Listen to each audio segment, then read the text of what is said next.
Oi, pessoal! É com imenso orgulho que estamos aqui no terceiro episódio do podcast Vidansar, Cultura e Educação Transformando Vidas.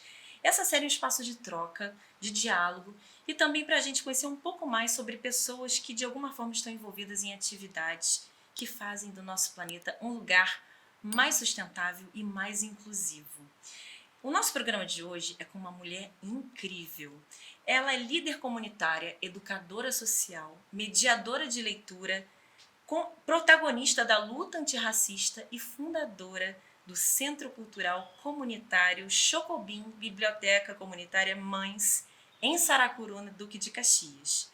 O nosso programa vai falar sobre educação, favela, combate ao racismo, literatura, construção em rede, transformação de vidas e outros temas do nosso bate-papo de hoje. E é com muita honra, com muita alegria e muito orgulho que nós recebemos Maria Chocolate. Muito bem-vinda, minha querida. Obrigada, querida. Obrigada a vocês por esse convite maravilhoso que vocês fizeram. Que honra, que alegria ter você aqui com a gente. Que prazer.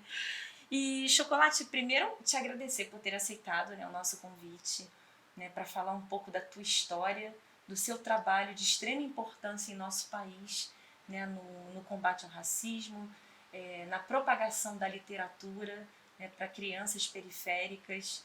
E também, pedindo para que você me conte um pouquinho como é que é a sua relação com os livros, a sua mediação com leituras, a sua participação em fóruns de extrema importância no nosso país, e os 15 anos da Biblioteca Chocobim.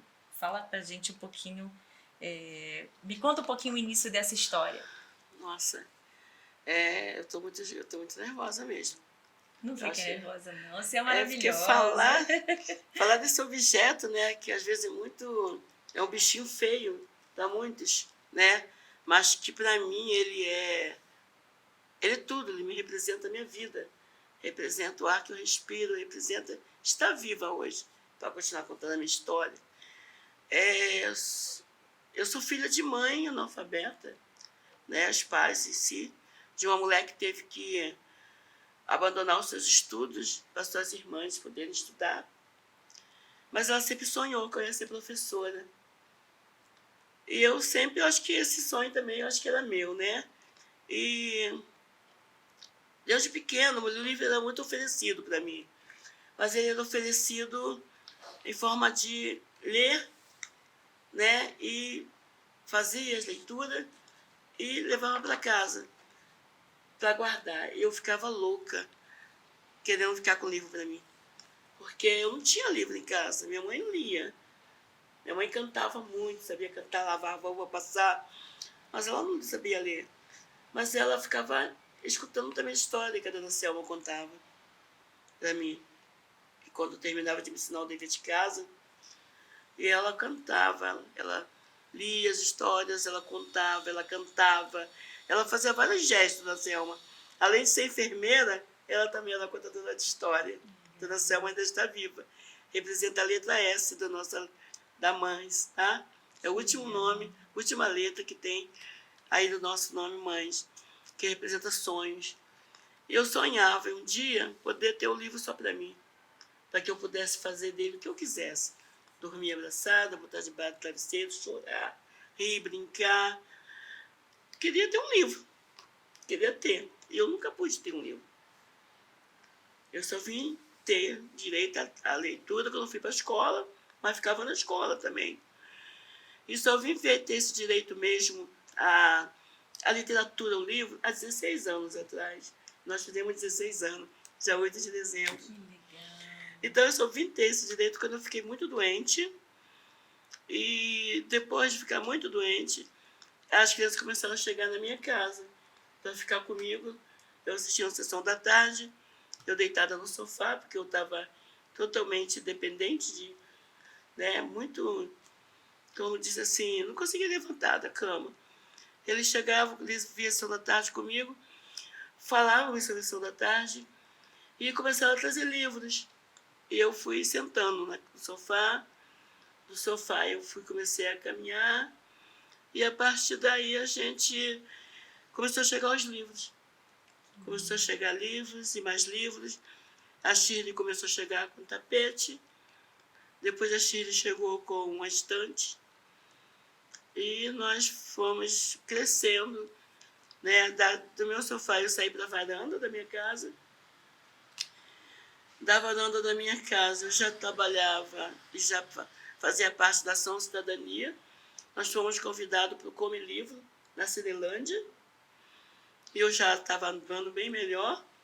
Na Cinelândia nós apresentamos o rap, os jovens que andam pelo centro, pelas ruas da cidade, feita pelo nosso amigo Cosme e as crianças do Sucubim. Depois de lá nós viemos com um carrinho cheio de livros e as crianças pela rua da Cinelândia até Central do Brasil para pegar o trem e eu junto. E nós viemos cantando, brincando. E dentro do trem fizemos aquela festa, atravessando a coluna, viemos pela rua, parecia até que no carnaval.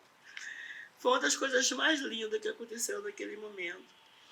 Nós ficamos nessa varanda um bom tempo.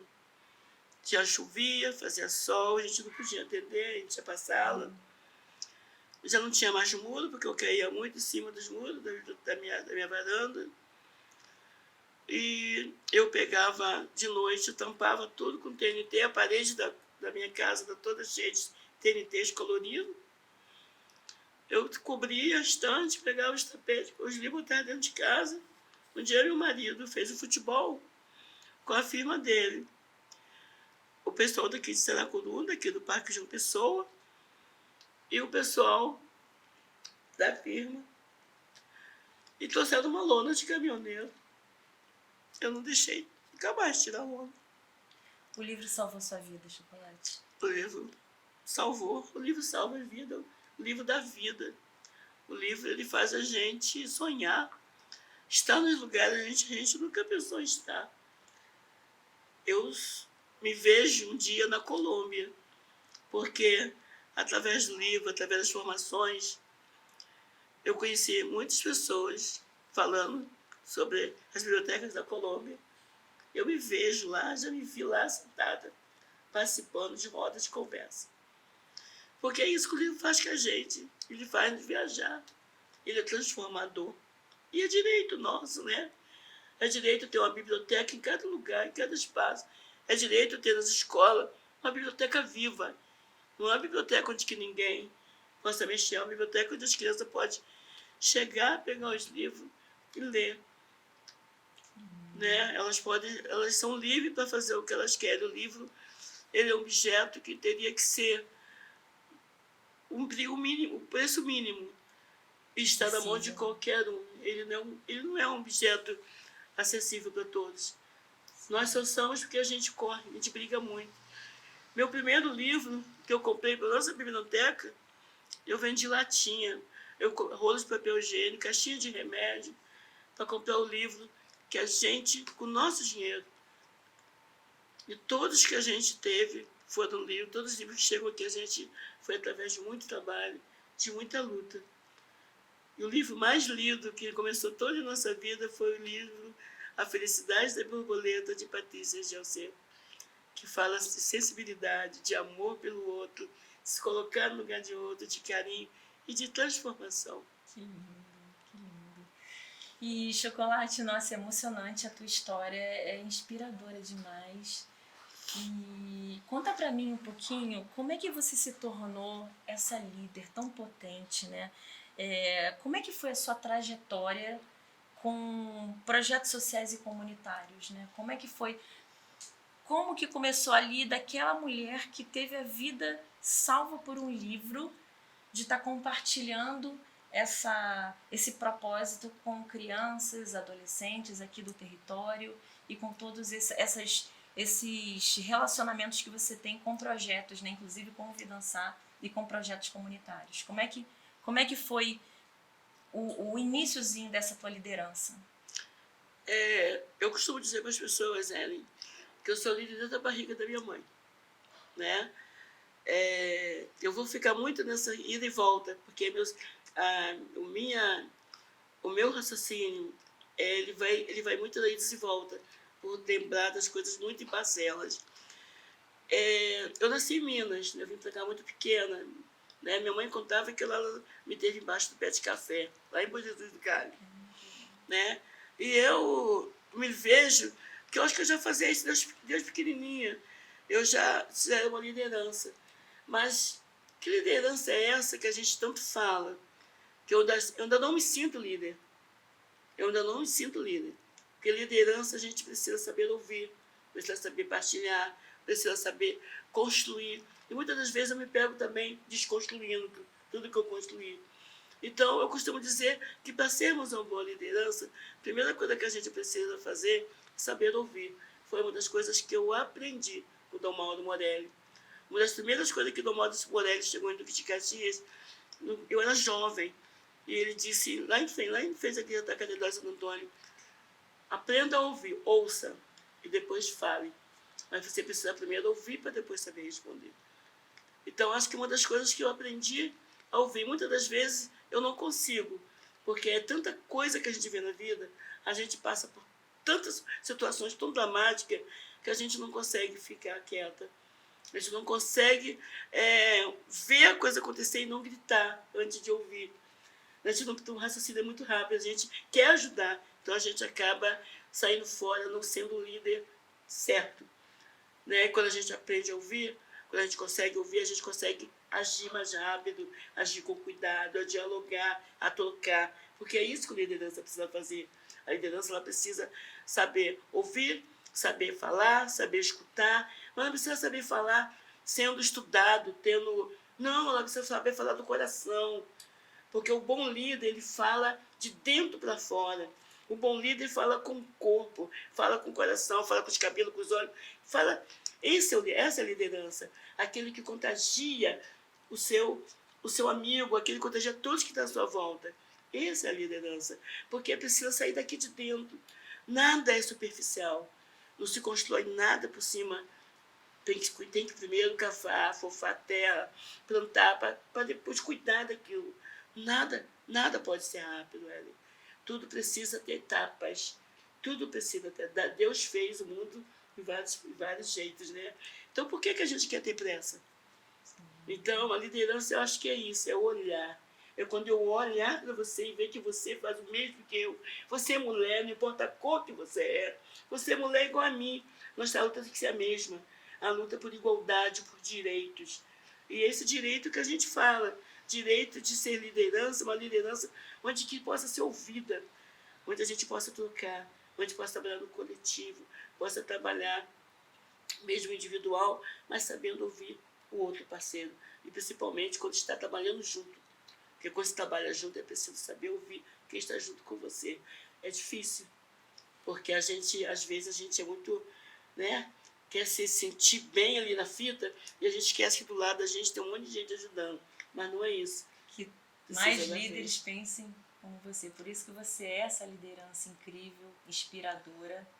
E como é que você pode dizer, mulher, que você não é liderança? Você é a luz para esse mundo. Você é inspiradora demais. E ouvir isso, eu tenho aprendido, acho que está sendo um aprendizado para todos nós que estamos tendo a honra de ouvir a tua história, o teu podcast.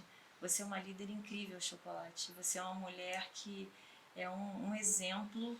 É um exemplo de inteligência, é um exemplo de liderança, é um exemplo de mulher aguerrida, né, que batalha pelos seus sonhos e que está inspirando não só todos nós, né, que estamos ouvindo a tua história, que estamos fazendo parte da tua história, mas quantas crianças enxergam em você, né, possibilidades de transformação. E que alegria, que honra. E com certeza, minha amiga, você é líder, sim, e é uma das melhores. Nossa! Na sua visão, quais são os principais desafios, falando em crianças, né? Quais são os principais desafios para essas crianças que têm poucas oportunidades ou sequer oportunidade nenhuma? Quais são os maiores desafios que você enfrenta na sua luta, né, de levar o caminho para essas crianças que são atendidas aqui pela Chocobim? Bom, é assim, quando você fala em desafio, a gente fala com tristeza, porque são muitos desafios, são muitas as necessidades que se tornam um desafio. Para você levar uma criança ao teatro, você precisa de transporte, precisa de parceiro que nos ajude. Para você comprar os livros bons, de qualidade, você precisa também de parceria, de pessoas que possam ajudar. A gente tem as pessoas, a gente corre atrás, tem muitos parceiros, tem muitos doadores, mas nem sempre os doadores podem estar te ajudando. Nem sempre a gente precisa ter o olhar também que, por mais que a gente tenha um doador, a gente também precisa ter a nossa luta constante, que é a luta junto com o poder público. Do poder público também abraçar a causa. E uma das causas que a gente bate e conversa e dialoga e briga, que é o nosso desafio maior, é a questão do PMLLB, o Plano Municipal do Livro, Leitura e Bibliotecas Comunitárias, que é voltada para a literatura, voltada para o livro de qualidade, para as bibliotecas comunitárias, para o mediador de leitura, para os contadores de história, para o livro em si, como direito humano. É o PELB, que é o Plano Estadual do Livro e Leitura, e o PNLB, Plano Nacional do Livro e Leitura também. São os três que precisam ser discutidos, precisa ser implementado, precisa ser colocado, né, para que todo mundo possa contribuir, os mediadores de leitura, os contadores de história, os professores, as bibliotecas comunitárias, bibliotecas estaduais, bibliotecas nacionais, todos envolvidos com o livro, todos os fazedores de cultura precisam entender que o livro ele é um objeto que precisa estar em qualquer lugar, em todos os lugares. É preciso que em cada esquina da nossa comunidade, dos lugares que a gente mora, é preciso ter uma criança com um livro na mão. É preciso que os pais, mesmo que ele não saiba, não existe ninguém que não saiba ler. Todo ser humano sabe ler, porque sabe ler a vida. O livro, por mais que a criança... Não, dentro da biblioteca, todos sabem ler. Cada um lê do seu jeito. Tem aquele que já foi alfabetizado, tem aquele que ainda não é, mas o que não foi alfabetizado, ele sabe ler melhor do que um que não foi. Porque ele sabe ler, olhar as letrinhas, mas pelas figuras ele consegue contar uma história. Através de uma janela, ele consegue, nem o nosso querido Otávio Júnior, consegue, através da janela, ele contar histórias maravilhosas. Então, a literatura, o livro faz isso. É preciso ter esse desafio. Esse é um desafio muito grande. Os planos municipais de livre leitura precisam ser discutidos no Brasil inteiro. E no estado do Rio de Janeiro, nos 92 municípios. É preciso que seja implementado, discutido, dialogado o Plano Municipal de Livre Leitura e Bibliotecas Comunitárias. Porque é lá que a gente, junto com os fazedores de cultura, com os bibliotecários, com os escritores, com os eleitores, com todos voltados para a literatura, vai estar trazendo o acesso ficar mais fácil para esse objeto ele ser acessível, para que as bibliotecas comunitárias continuem vivas, falando com quem está à sua volta, falando com os leitores que lá visitam, e que as bibliotecas que as bibliotecas estaduais, as bibliotecas escolares, elas fiquem abertas para que os alunos possam ter acesso. Não só aberta do horário que o professor quer, não. Fica aberta diretamente para que o aluno possa entrar e pegar esse livro. Porque aquele cara, aquele aluno que lê, ele consegue interpretar melhor o que o professor está explicando. Ele consegue entender mais. E isso fez falta para mim na minha infância. Isso fez falta para minha adolescente, faz falta até hoje. Hoje eu leio, mas não é. Eu queria ter lido quando criança mais. Eu queria ter esse objeto na minha mão. Que hoje, será que eu seria só Maria Chocolate? É só isso? Só Maria Chocolate que está brigando a mulher do livro? Não, a mulher do livro, mas que entende melhor ainda. Eu quero entender quando chega um cara que quer me enrolar, que muitas das vezes acontece com a gente que não entende, ele chega aqui falando bonito e a gente que não entende muito não consegue entender o que ele fala, porque ele procura palavras que só ele entende. E isso dificulta muito para nossas crianças, para nossos pais, para a gente mesmo, que às vezes não se preocupa muito em pegar o livro grossão para ler no dia a dia, e fica muito difícil. Então, muitas das vezes eu procuro me perguntar para mim, eu continuo ou não continuo terminando o meu estudo? Eu vou para a faculdade de volta? Preciso ir, porque é lá que eu vou ter esse desafio. Esse desafio tem que ser vencido por mim, que é de entender o que o seu ministro da cultura está falando, que tem uns que falam a minha língua, tem outros que não falam. O que o secretário de cultura está falando, o que o nosso povo que não quer que esse objeto chegue nas minhas mãos, está falando para mim, está falando para a minha comunidade. Tá? Só não quero perder a minha essência. Porque quando você perde a sua essência, você perde a sua base. E quando você perde a base, você não consegue continuar mais caminhando, falando que é do povo. Porque quando você larga a sua comunidade e vai embora, esse é o desafio pior. É não perder a essência. É nunca esquecer o quintal de casa. Nunca esquecer o quintal de casa. Nunca esquecer aquele que te deu a mão, para onde você está. Sim. Hoje, eu posso agradecer, todo dia eu agradeço muita gente. Eu falei agora há pouco da Shirley, falei agora há pouco da Anselma. Eu falo de muita gente. Hoje falo da Ellen, do Vidançar. Falo do nosso querido, né? O nosso querido. Falo de todos. E por que eu falo das pessoas? Porque eles me ajudaram a chegar até aqui. As crianças, né? Essas meninas que foi a Rafaela, a Priscila, se eu não me engano foi esqueci o nome, a Rosana, junto com a Leite, com a Kathleen, a Vanessa, chegou aqui com 13 anos. Então, é agradecer essas pessoas, porque quando você me dá um caminho para me seguir, você me fala assim, Chocolate, você vai lá buscar. Eu consegui atravessar e voltar aqui, ela consegui. Então, você me ajudou. Você estava aqui comigo. Então, eu tenho que agradecer, sim, porque a gente tem que agradecer a Deus. Agradecemos também que está do nosso lado, nos dando a mão para caminhar. Sim. Sozinho a gente vai mais rápido, mas juntos a gente vai muito mais longe, né? Sozinho a gente vai mais rápido, mas a gente não vai ter ninguém para segurar nossas mãos, para nos dar colo quando precisar. Sim. Quando você está com alguém do lado, você fica mais forte. Com certeza, e você caminha muito mais. Esse é o desafio, caminhar junto, caminhar no coletivo. Isso é difícil, mas é o desafio que todos nós temos que conseguir para poder ter isso aqui como base de vida, em qualquer espaço que a gente estiver. E nesse teu desafio, nessa tua luta, né, de levar para o coletivo, né, a literatura, o livro, eu queria que você falasse um pouco para a gente sobre as lives do Quilombo Chocobim, né, que você leva para as pessoas, né, através das redes sociais, que você leva a tua história e leva a história de cada livro, né, que você apresenta, que você conta de uma maneira tão linda. Eu queria que você falasse um pouquinho como que foi esse processo, como que começou essa ideia, né, e se realmente essa ideia chegou, se você chegou aonde você queria chegar. Bom, eu acho que eu não consegui chegar ainda não. Este ano a gente eu acho que a gente consegue já alcançar um dos objetivos nossos, né? São vários objetivos. Eram vários objetivos. Primeiro, a gente começar a falar um pouco desse território que eu vim morar, né, desde pequenininha, na casa de uma mulher chamada Maria de Urias, esposa do seu Urias.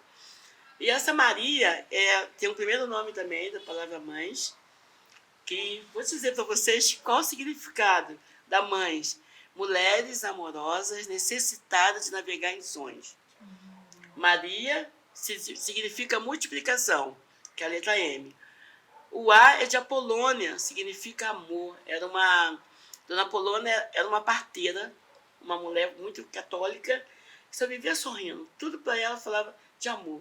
Você tem que sorrir, você tem que falar com as pessoas com carinho. Você não pode brigar. Se eu não brigava, tinha que dar a mão pro amigo. Mesmo que fosse o pior inimigo, não pode brigar. O N de Neucina significa necessidade, que é a minha mãe. Era um nome que significa que a mulher que dependia muito de carinho, necessitada de ter carinho, necessidade de ter tudo aquilo que ela tinha ter como mulher. Mulher negra, trabalhadeira, muito limpa, muito cuidadora dos seus filhos. Mãe de 8, teve 9 filhos. Deve ter perdido uns 4 ou 5 de aborto. E casou muito nova, teve que aumentar a idade, então ela necessitava desse olhar para ela. Linda, minha mãe, uma negra muito bonita, que não tinha... Nossa, ela é muito linda, gente. Ela é minha mãe, né? Muito linda. E o outro N quer dizer nuvens, que é a Nivalda. Hoje ainda está viva. Se eu não me engano, é 93 anos que a Nivalda tem. E mora na terceira rua depois daqui. Agora no carnaval ela esteve aqui com a gente, na cadeira de roda. Toda linda, maravilhosa. Significa nuvens que bailam no ar. muito católica, contadora de histórias, contadoras. Chega na casa dela, a gente recebe contando história. Continua aquele sorriso maravilhoso de Como Nova. Sempre interpelando, brigando pelos direitos das mulheres, da sua comunidade. Foi professora das Fazendas dos Senhores, que aqui a mãe dela trabalhava nas Fazendas dos Senhores, que aqui está tudo fazendas. E Dona Nivalda, com 10 anos, já dava aula. Né? Então, Nivalda significa essa nuvem que baila, que nos faz sorrir com as artimanhas, com as brincadeiras, com a reverência dela. E Dona Selma, o S é o sonho. A mulher que me fazia sonhar com as contações de história, com as mediações dos livros que ela lia, com tudo. O primeiro livro que ela me apresentou, Dona Selma, foi Memória de um Cabo de Vassoura, que eu não lembro o nome, porque o nome do autor é muito difícil de eu falar, né? Mas ele está até lá embaixo, né? Mas tem até um agora que chegou que a gente não tinha. Todo esse livro, quando ele chega aqui, as pessoas levam para lá em casa, a gente fica sem esse livro. Então, quando eu pensei em fazer quilombo, porque a maioria dos moradores que vieram morar aqui vieram para casa da Maria Julia. Minha mãe e meu pai, eu acho que foi um dos primeiros que veio. Foi o primeiro, meu pai foi o primeiro primo que veio. Ele ferroviário, veio morar aqui no Rio, e veio do meu pai. Meu pai deixou minha mãe lá, minha mãe depois ele voltou, minha mãe ficou grávida, e ele continuou aqui. E quando ele voltou para buscar, eu já era grandinha, e viemos para cá, morar na casa da Maria Julia. Tudo era dividido, tudo era minha mãe ajudava a Maria Julia com os filhos também, que ela também teve 8 ou 9 filhos, e elas se tornaram muito amigas. E além dela tinha a Dona Dalva, tinha a Dona Guida, tinha outras mulheres, que eram todas essas mulheres de Maria de Ferroviário. E na casa da Maria Julia veio vários, todos os filhos, a maioria dos mineiros que tem aqui vieram de Minas Gerais, trazidos pela Maria Julia e Seuria, para a casa deles, eles que acolheram todos. Mesmo que não foram para dentro da casa, eles já arrumavam um lugarzinho para ficar. E aí eu sempre pensei em um dia fazer um coração de história, e a gente fazia isso. A gente ia nas casas, 8 de março, fazia a roda de leitura, né? A gente contava história, elas nos recebiam. E tem uns 8 anos, 8, vai quase fazer 10, né, Vanessa? A gente começou a fazer rodas, né? Começou a falar, fazer as rodas nas casas e começou a fazer coisa de quilombo. Mas a quilombo, eu acho que quilombo é isso. Quilombo não tem os quilombos que a gente sabe que são os verdadeiros quilombos, mas o nosso quilombo é o quilombo que tem não só os mineiros, mas tem o nordestino, tem como é que fala, de Porto Alegre, de gaúcho, tem de todos os estados, de todas as regiões tem pessoas aqui que tornam esse maravilhoso, aqui em São Paulo, torna aquela cidade maravilhosa. No nosso carnaval que teve aqui, o colorido, as mulheres, as cores das mulheres, cada um com o seu sotaque, cada um com o seu jeito de ser, isso é muito lindo. Porque isso é um quilombo. O quilombo de todos estão juntos, formando um só grupo, onde trabalha por um objetivo maior, que é formar uma cidade mais respeitada, uma cidade que tenha direitos e que a gente aqui no Parque João Pessoa não tem. É um lugar que a gente não tem uma praça, a gente não tem um hospital, a gente não tem uma escola pública. Essas crianças estudam longe. Tem criança aqui que não tem estudo, não tem escola, não tem vaga para eles estudarem. É muito longe do lugar que joga. Como é que esses pais vão pagar para buscar? Pagar transporte do dia? Tem o papel, o documento para o filho, mas não tem para a mãe. Como é que faz isso? Então a gente precisa ter esse olhar. E aí, quando a gente pensa, o quilombo a gente começou a fazer as rodas. Começou a fazer as rodas, depois começou a ir para a escola, levando os livros. E quais os livros que a gente levava? Os livros de escritores da nossa comunidade, Duque de Caxias, e dos escritores voltados naquela coisa do preconceito, do racismo. E a gente vem fazendo isso há muito tempo, de desconstruir essa questão de estar um brigando com o outro, de estar falando sobre a questão do preconceito, de estar chamando o outro de neguinho, o nome, qual é o teu nome, de onde você veio, vamos falar disso, vamos trazer para dentro, vamos escrever, falar da gente mesmo. Então a gente começou a levar esses livros que a gente tinha dentro da biblioteca e incentivar as crianças e os pais a escrever. E as bibliotecas comunitárias, ela foi ímpar nisso tudo. Né? A gente começou a discutir, a fazer live, a conversar enquanto bibliotecas comunitárias, e a gente, enquanto mães, fazendo o nosso quilombo acontecer. Né? E ano passado, durante a pandemia, foram várias lives, trabalhando totalmente nas lives. E ano passado, que foi, ano retrasado, que foi os 15 anos, foi 2021, foi os 15 anos da ABC, né, da ABC Mães, né, do Chocobim, e nós fizemos assim, debutamos com a abertura que é aqui o Sandy Oliveira, e sim, foi muito massa, né? E esse ano que passou, a gente foi em escolas, foi lá no Vidançar, recebido pelo Otávio Júnior, pela nossa querida Aline, a outra menina que eu não consigo lembrar o nome, que estava lá, que nos recebeu. Aline, Joyce, Bruna. Isso, que nos receberam. Foi assim, fantástico, né? Trouxemos outros escritores, como o Júlio Emílio Braz, aqui o Sam, que veio para uma outra situação, ela viria, mas não conseguiu vir. A Conceição Evaristo, que nos ligou dizendo que tinha compromisso, não podia mais, ela respondeu dizendo que não podia. E muitos outros. Nice Neves. Lembra, Vanessa, quem foi que foram tantos, né? Fomos na FATEC em Barier, fomos nas escolas estaduais, municipais, nos estados, nas bibliotecas comunitárias, que é a Josimar, nós fomos Josimar Coelho, na Gigi Guerra, na Varanda Literária. Qual foi a outra? Foi mais um. Aonde? Dona Terezinha. Fomos na Dona Terezinha. E foi em outros lugares, mas foi assim, foi diferente. Este ano, o que nós pretendemos fazer? A gente pensou em fazer, planejamos para até novembro, finalizar em novembro, mas a gente fazer 2 lives por mês a partir de março. Então a gente vai começar a fazer, a gente leva a nossa mala dos sonhos, né? Que é uma mala que era do Celso, que estava pronta para sair para viajar. Então agora tem essa mala de sonho, que era uma outra mala, agora tem essa, né? A Vanessa que me assaltou essa mala lá dentro. Vamos botar essa mala para a gente usar. Essa mala que dentro dela tem vários sonhos, livros de vários escritores, incluindo o livro das crianças, né? Da nossa biblioteca, que estão junto na coletânea. Né? Tem outros livros que... Tenho 2 livros da coletânea, tem outro ali. Tem outros livros que a gente... que é o Tecendo Resistência das mulheres negras. Tem outras coletâneas de cantadores de letra, cantadores de leitura. E esse aqui que a gente leva muito ele, que é a menina do feijão suculento, que fala muito de como você trabalhar no coletivo. O Prazer em Ler, né, que está aqui na mesa que ela trouxe. É do nosso querido Otávio Júnior.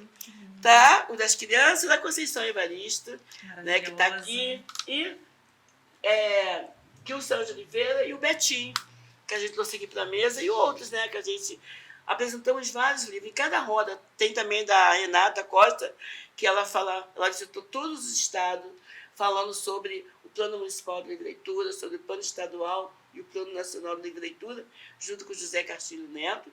Então, a gente vem fazendo esse trabalho de levar os livros aonde não tem, e levar os livros de personagens, não só os negros, né, mas também os personagens de outros escritores que lutam junto conosco dessa questão do racismo, do antirracismo, para que a gente possa construir, porque o Brasil ele só vai ser reconstruído quando todos nós entendermos que esse objeto, a educação e a saúde, tem que estar junto, para que possa ter todas as culturas, a dança, a música, tudo envolvido.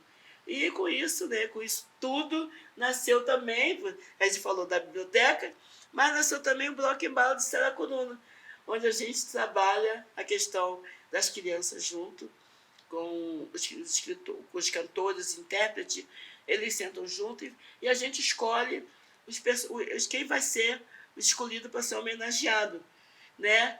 E agora, pelo ano que vem, a gente já tem 4, eram 10, né? Está em 4, né? Mas uma já está quase 80, está disputando. Está disputando. É difícil a escolha? Tá, é escolha difícil. Porque a gente procura fazer da comunidade. Sim. Né, que tá em volta. E é muita gente boa, né? É muita gente boa. Porque a gente precisa reconhecer, né, Wellen, a cultura local. E a cultura local ela tem que estar presente dentro do espaço que a gente trabalha. A biblioteca, ela precisa estar dentro da comunidade. E a comunidade dentro da biblioteca. Porque a biblioteca vazia, ela não é biblioteca. Ela tem que Tem que estar, estar que as pessoas ocupada. têm que estar aqui dentro. Sim. E sobre um dos temas, né, que você acabou de mencionar aqui pra gente, eu queria que você falasse um pouco para mim da questão do racismo, né? Porque é um assunto que eu acho que precisa ser muito pautado, né? Que precisa ser muito discutido, né? Quando isso virou uma luta, porque você é uma mulher que luta contra o racismo, você tem várias pautas, né, antirracistas na tua história, nas tuas bases. Eu queria que você falasse um pouco como é que é essa luta, como é que está esse trabalho, que a gente sabe que é um trabalho de muito esforço, né, de muito esforço coletivo, né, aquilo que você falou, a gente precisa realmente divulgar, né, para a população branca, a população mais abastada, né, para que todos estejam na luta antirracista, né, para que a gente construa um mundo mais justo, um mundo mais igualitário. Eu queria que você falasse um pouquinho para a gente de como que começou a tua luta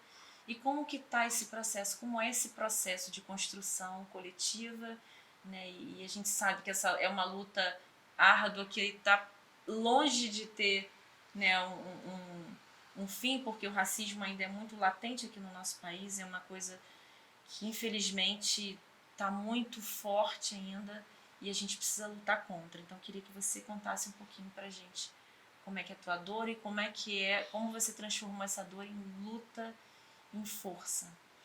Acho que isso é uma das coisas que eu não gosto de falar, né?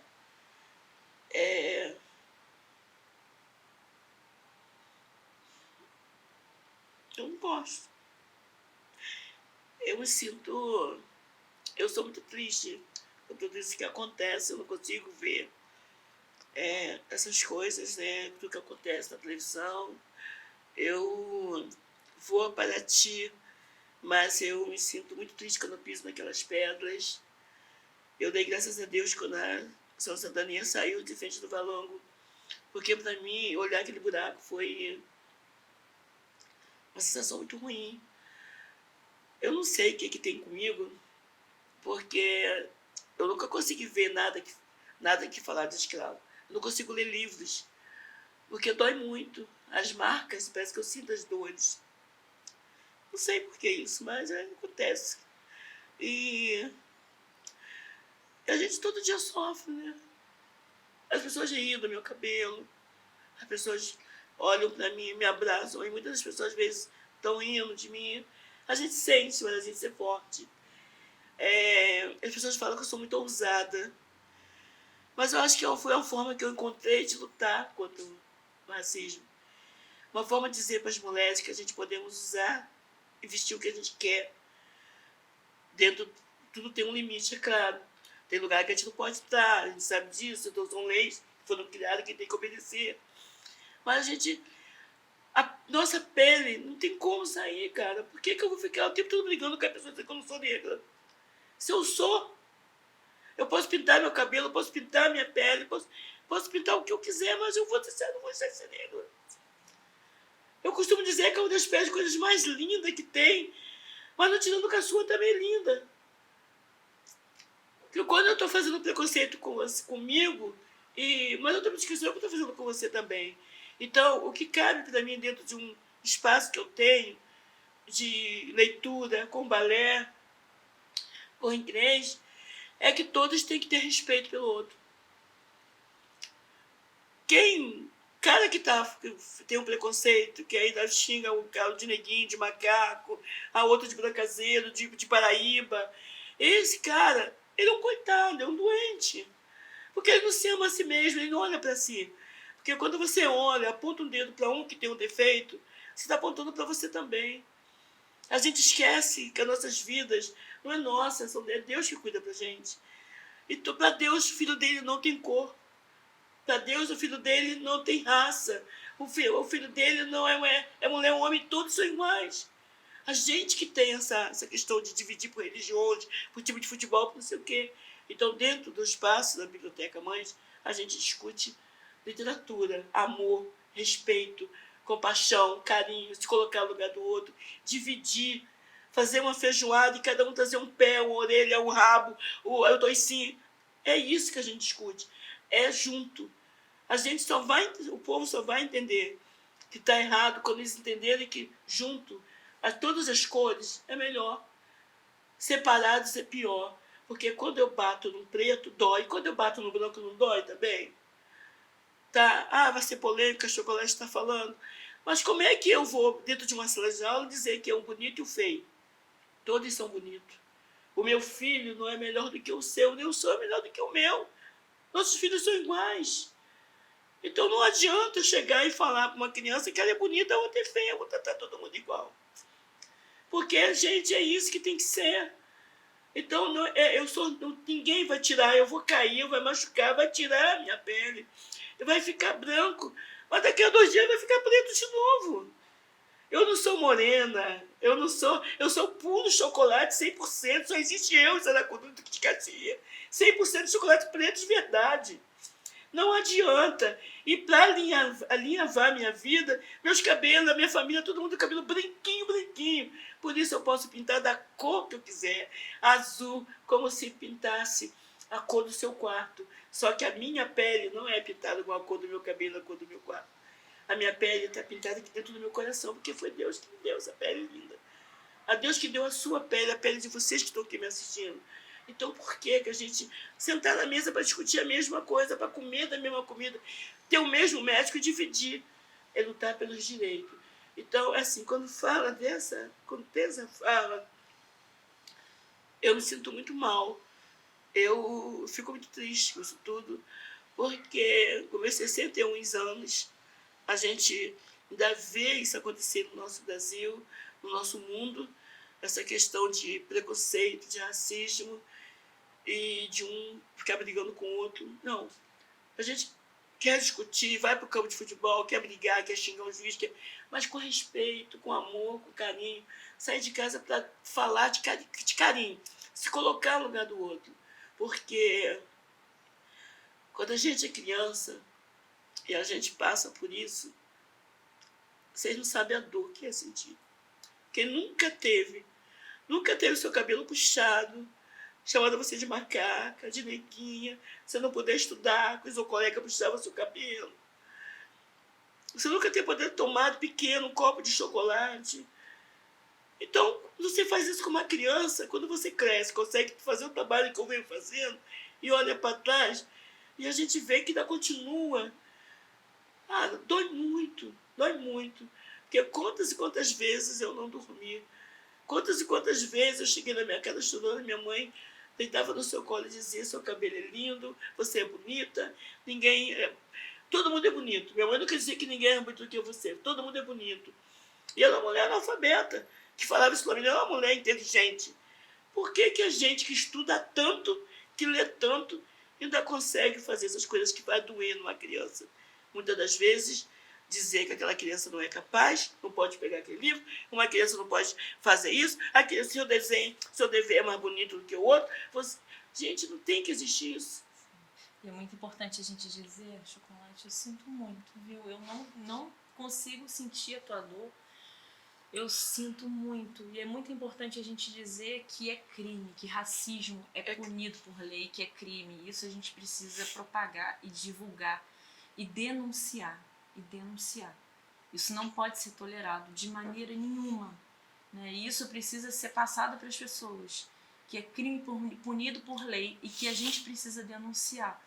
E a gente, quando eu digo a gente, são todos, né? Porque nós brancos, a gente tem que ter uma atitude antirracista. Não basta a gente ser contra o racismo, nós temos que ser antirracistas. E nós temos sim que denunciar e apoiar vocês nessa luta, porque apesar da gente não sentir essa dor, da gente não ter ideia dessa dor, a gente precisa sim ser antirracista. E eu sinto muito, viu, minha amiga? Você é linda, maravilhosa. Eu acho que e é isso que a gente tem só o que você já vem fazendo, onde você está, né, com o Vidançar, com outras ações que você faz. Eu acho que só isso, Ellen, já diz que você já está fazendo a parte que todos têm que fazer. Cada um apoiar, cada um chegar e brigar contra isso, lutar e dizer que isso é feio, isso é uma doença. Isso é um crime. Isso é um crime. E é um crime que não tem que ter, como é que fala? Não tem que ter como é, anticorpos, habeas corpus, né? Não, é crime, Tem que ser crime, tem que ser preso. Tem que ser um crime punido com leis mais duras. A gente teve agora a alteração, né, da injúria racial, que agora também é racismo, e a gente tem que endurecer. Não, eu só brinquei. Hoje eu não aceito que brinque. É isso aí. Eu tinha um apelido horrível, que eu não gosto nem de lembrar. Eu não quero mais ouvir esse apelido. Alguns tempos atrás, alguém me gritou. Eu falei 2 vezes. Não quero. Estava bêbado, eu voltei para trás, falei. Aí depois passou de novo. Eu fui atrás, esperei ficar bom e conversei. Mais uma vez, eu respeito porque já tinham bebido. Quando de novo voltar e me falar, chamar com esse apelido, eu vou dar queixa. Eu vou dar queixa de vocês, vou chamar a polícia. Eu não aceito mais ter apelidos que eu não gosto. Eu amo que me chamem de chocolate. Foi a catequese, a Igreja Católica, que junto com a catequese, me deu esse apelido. E esse apelido eu amo. Eu amo que eu possa me chamar de negra, com carinho, mas se vier com falta de respeito, a gente vai levar para o outro lado. E for uma criança perto de mim, a gente vai também procurar direito. Então a gente precisa ter esse cuidado. Por isso que a gente trabalha dentro da biblioteca essa questão dos livros, né? E também a questão do respeito. Porque através da palavra respeito, do respeito, você consegue evitar que a gente também não machuque, porque às vezes a criança não entende. É o adulto que passa isso para ela. Então a gente precisa começar a ter esse olhar nas escolas, em todos os lugares. É preciso respeitar o teu amigo, o seu amiguinho, o seu amigo. Meu filho é de ser respeitado na sala de aula. Ter esse olhar, porque hoje a gente não tem esse olhar. E a gente acha que o filho ainda diz, não, está certo, é isso mesmo. E não é assim. E uma outra coisa, nossos filhos não têm que abaixar a cabeça se estiver certo ou se estiver errado. Se eu estiver errado, eu vou falar. Se eu estiver certo, é meu direito de fala. Então, eu ensinei meu filho a ser isso, ser um homem. E um homem que respeitasse tanto a mulher, tanto a sua cor, tanto o policial, qualquer um que chegasse perto dele, ele tem o direito de fala, ele vai falar. Se tiver errado, vai pagar, se tiver certo. A gente tem que ser desse jeito. É o direito que tem que ser igual para todos. Né? Então, eu acho que é isso e... Você não tem que desculpar comigo de nada, tá? Você é muito maravilhosa. Não, de nada. E vamos falar de coisa boa agora. Vamos falar um pouquinho. Conta pra gente como é que tem sido essa experiência do balé na sua vida, do Vidansar aqui. Ai, meu Deus. Começamos nessa parceria linda e você tem contribuído de uma forma tão incrível. Eu queria que você contasse um pouco como é que tem sido a união da dança com a literatura. Olha... Tem hora que dá vontade de largar tudo. Porque eu não entendo nada de dança. Eu entendo de samba, né? Ela me pega, às vezes, eu sambando, cantando samba. Mas eu não tenho nada a ver. Mas eu sonhava de bailarina, né? Já sonhei ser princesa. Já sonhei... Quem nunca sonhou, né, gente? Ser uma rainha dentro da bateria, né? Na escola de samba. E dançar balé na ponta dos dedos sendo rainha. Não é lindo? Olha a pessoa dançando balé na ponta da Grande Rio. Ia ser linda, né? Então, assim, é muito difícil, Ellen. Não é difícil você... Essa é uma parceria boa, linda, maravilhosa, que é tudo que a gente queria, né? Tudo que a gente quer, que a gente tá amando. Mas, menina do céu, tem hora que dá vontade da gente largar tudo. Porque, meu Deus do céu... Ai, Jesus, não, então é que dá vontade de aprender a virar cambalhota. Eu já me peguei também lá na Barra, né? Peguei lá na Barra fazendo uns passinhos, pedindo que as crianças, chocolate. Mas tá sendo muito prazeroso. Está sendo muito prazeroso porque a gente tem criança na comunidade que sempre sonhou, e os pais também sonharam. Uhum. Só que sempre a gente não tinha oportunidade para isso. Né? Nós temos um lar que não fica tão perto daqui e não tão longe. Mas tem que levar, trazer, e tem que atravessar coisa linda, é muito perigoso. Uhum. Né? E vir para dentro da nossa casa, nossa, eu acho que é do sonho, né, Vanessa, que a gente conseguiu realizar. Queria ver Vanessa, Piquititita aqui, Leide, Kathleen, essas mães, Letícia, Vanessa, a mãe da Letícia, a Fernanda, elas aqui fazendo balé. Tu já pensou conhecer lindo essas meninas? E é um desafio, né? Porque assim, o balé é uma disciplina, né? Tem todo aquele, é o que eu falo, né? O balé, ele leva para a criança né, além de levar, né, o autocuidado, o conhecimento, né, corporal, ele leva também, né, as noções de disciplina. E qual a importância, né, desse ensino, né, da disciplina, da postura, do autocuidado, da responsabilidade, compromisso, pontualidade. Isso. Conta pra gente como é que tem sido essa inserção, né, dessa atividade aqui dentro da Chocobim. O que você tem notado, né, de transformação na vida dessas crianças? Como é que tem sido aí esse trabalho e essa experiência? O que eu vejo nas crianças, a mudança, comportamento, né, das crianças, assim, das mães também. Elas têm umas que elas têm os comportamentos já, né, se voltaram mais, aceitaram mais, né? A gente já quando não, chocolate eu esqueci. Hoje mesmo falei algumas coisas com ela. Não, a gente esqueceu, mas não foi por querer. Comprometimento de algumas que vêm de muito longe para cá. Tem pessoas que vêm lá da Imagé para fazer o balé aqui. E elas vêm, não vêm para ganhar nada, elas vêm porque elas gostam de vir, já estavam antes de chegar o balé, mas elas entraram com muita responsabilidade, com muito compromisso. Tem outras que já não têm por causa do tempo, e muitas são as mães de crianças com deficiência, né? Tem uns que são deficientes, e que a gente conseguiu juntar, né? Conseguiu fazer. As duas professoras que veio primeiro e a outra, maravilhosas, né? As duas, não posso reclamar de nenhuma das duas. Adotei as duas como filhas, enquanto eu dou um couro das duas. Né? Mas a gente foi assim, o balé, ele veio para somar, ele veio para unir, né? Que a gente fez com samba lá atrás, a gente fez com esporte, a gente veio para poder dizer que tudo pode, a gente junto.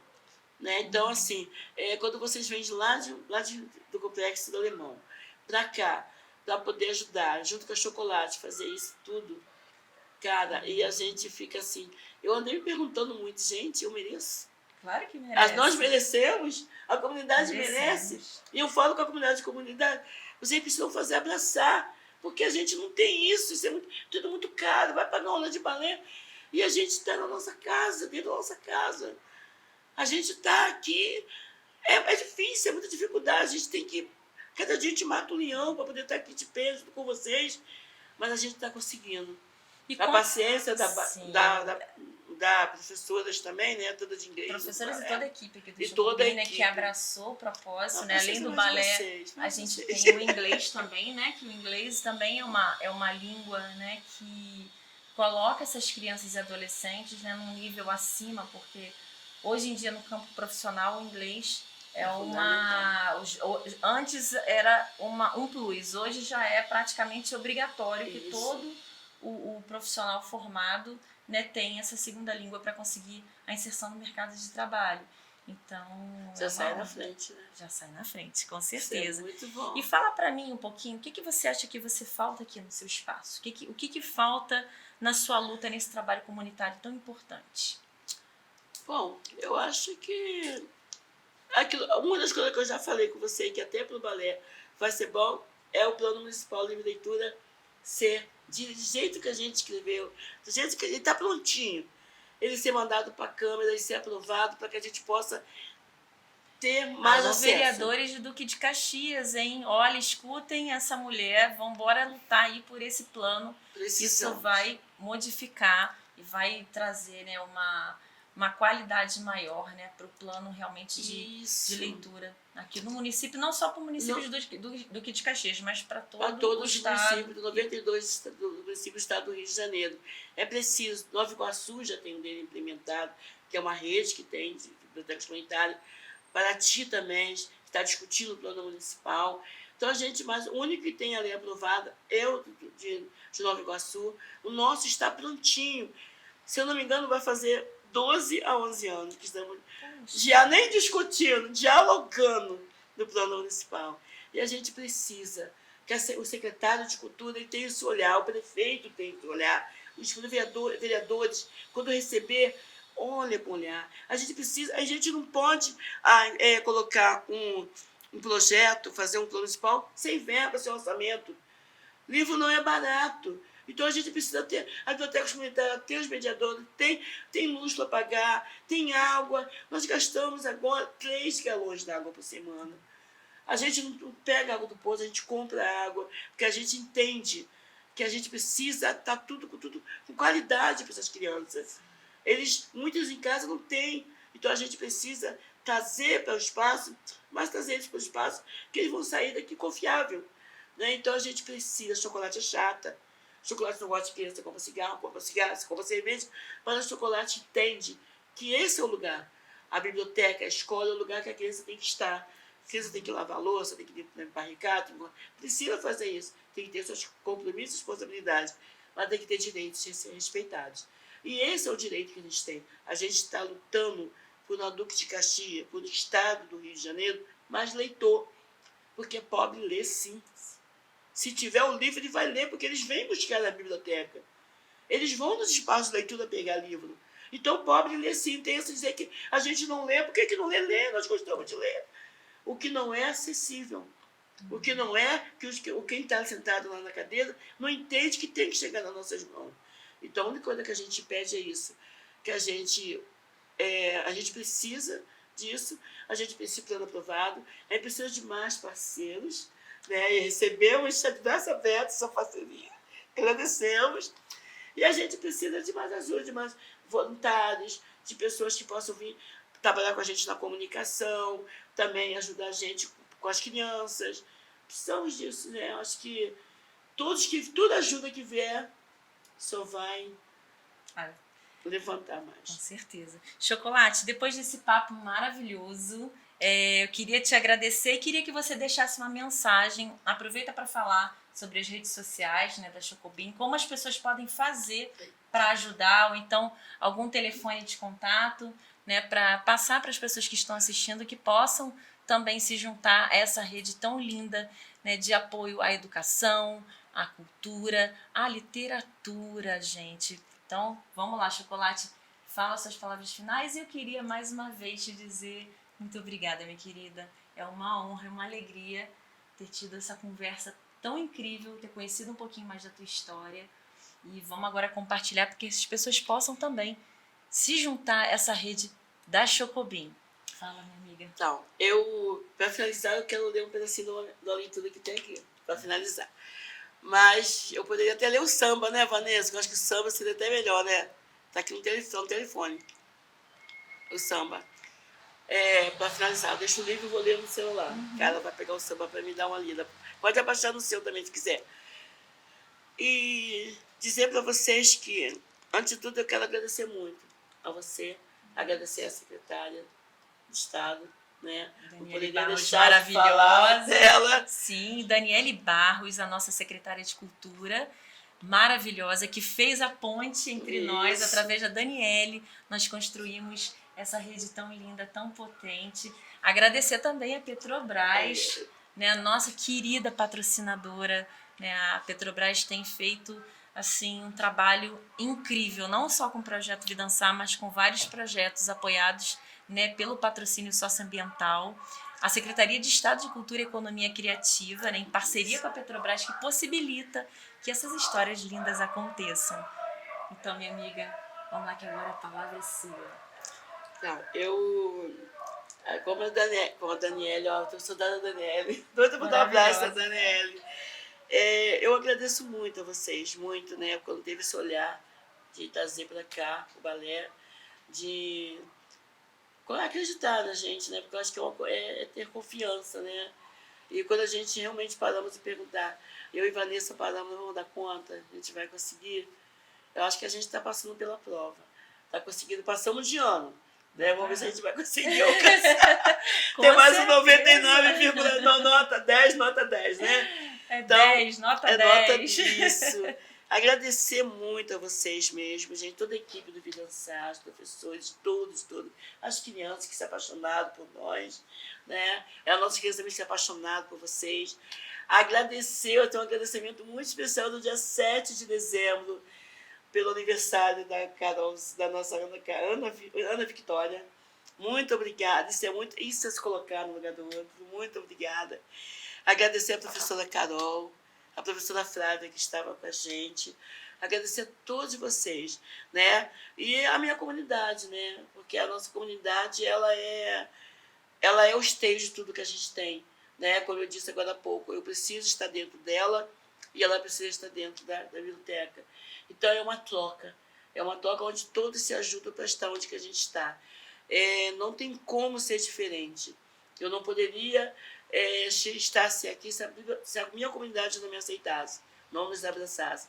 Cada espaço, cada biblioteca tem sua realidade. E a sua comunidade é que diz quem você é. Então, eu acho que agradecer a comunidade, agradecer a todos que torcem por mim, que torcem pelo nosso trabalho, que não é por mim, é pelo nosso trabalho que está eu e Vanessa, hoje com Vidançar, hoje catecendo a rede de leitura, com a RNBC, com a Abraduc, com as igrejas católicas e evangélicas, todas as religiões que estão sempre trazendo, e com os doadores anônimos, que são muitos, para não citar outros nomes, né? Os doadores anônimos, que são muitos doadores que, de vez em quando, que nos salvam. Então, agradecer a minha família, meu filho, principalmente, que não gosta muito do que eu faço, porque fica com medo, fica passando mal. E a menina Vanessa, né, que me ajuda muito, é meu braço direito e esquerdo, né?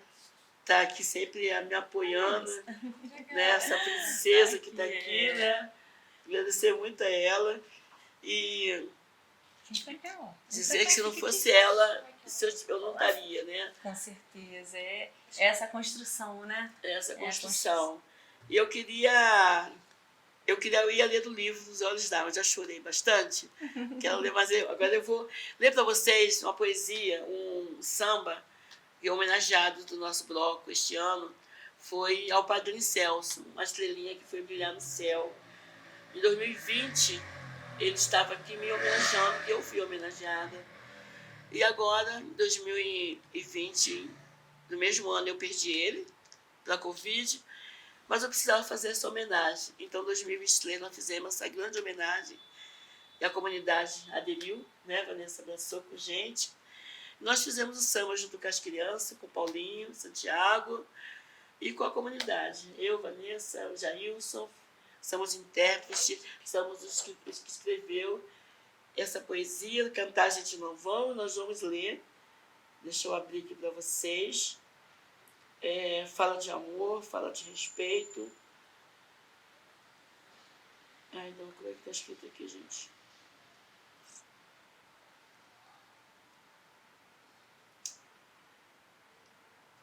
Não tem no papel, não está aqui, essa aqui na Vanessa. Deixa eu ler para vocês, tá? Agradeço a Abra Duque, dizer para vocês que dia 11 nós vamos estar fazendo brafolia com os 15 blocos lá na Biblioteca Daniel Brizola e no Raul Cortez, ali naquele meinho, às 16 horas, todos estão sendo convidados para estar conosco. Todos fantasiados, com os abadás, sem abadás, do jeito que quiser, vai ser o nosso final do nosso samba. E ficou desse jeito. Padrinho Celso, uma estrelinha que foi brilhar no céu. Vamos homenagear Padrinho Celso, homem guerreiro, fez história nesse chão. Nosso embalo de Sara Corona te agradece por tudo de coração. Foi um bom marido, um grande amigo, um bom filho, o melhor pai. Em sua luz lutadora, na transportadora, ele fez o ganha-pão. Sob lance de amor, trocou alianças com cheiro de flor. Sob lance de amor, trocou aliança com cheiro de flor. Flamenguista doente, sempre foi mangueirense. Pela verde rosa, ele se apaixonou. Sempre ouviu Timaya e Arlindo Cruz. Em cada esquina que parava, um pagode num bar. Traz seu pack, o futebol vai começar. O meu já coloquei para gelar. Tem uma vaga, deixa o Celso jogar. Depois do jogo, iremos comemorar. Pelo que o Celso se encantou, pelas crianças. Pelo que o Celso se encantou, pela literatura. Ele alegrava a criançada com suas histórias que sempre contou. Vamos homenagear Padrinho Celso, homem guerreiro que fez história nesse chão. De Maria Chocolate, Vanessa Luciano, Paulinho e Santiago, Jailson e outros, e as crianças da biblioteca. Que lindo, gente. Olha, e não tinha como encerrar de outra forma, né? Da forma mais linda possível. Chocolate Vanessa, muito obrigada. Obrigada a você. Muito sucesso para Chocobim e para a vida e luta de vocês, tá? Obrigada a vocês que estiveram conosco no terceiro podcast aqui do Vidansar. Um grande abraço em todos e até a próxima. Tchau, tchau, pessoal! Tchau, obrigada.